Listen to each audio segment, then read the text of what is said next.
Cette image avec le logo de Radio France Internationale, déclarant vainqueur l'un des candidats du scrutin présidentiel, fait le tour des réseaux sociaux depuis quelques jours. La chaîne est sortie pour apporter un démenti. Mais pour éviter de tomber dans le piège de l'infox, il existe quelques astuces dont vous pouvez vous servir sur la toile.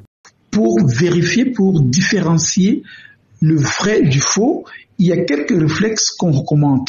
Le premier réflexe qu'on recommande à tous les internautes, c'est d'avoir l'esprit du doute. Donc, douter de tout document que vous regardez, que vous voyez, que vous rencontrez sur les réseaux sociaux. Et après ce doute, vous avez automatiquement la vérification, car le doute conduit à la vérification. Et pour vérifier, il faut aller sur les comptes officiels des personnes, des institutions concernées.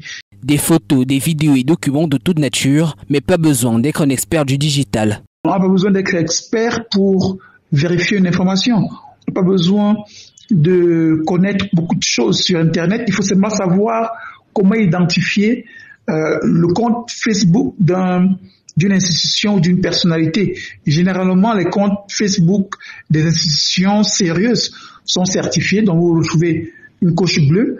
Si ce n'est pas si le compte en question n'a pas une coche bleue, regardez simplement la typologie des publications.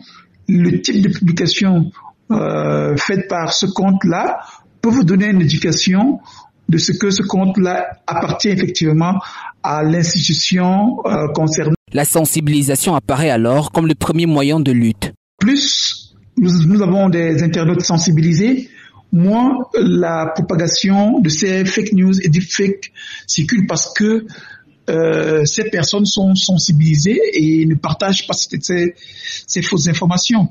Il faut absolument sensibiliser davantage, et y compris les décideurs. Il y a des ministres qui ont partagé, pas plus tard qu'aujourd'hui, des fake news, des deepfakes sur leur compte. Des opérations d'enseignement au recoupage de l'information pourraient, selon l'expert, aider à réduire le phénomène.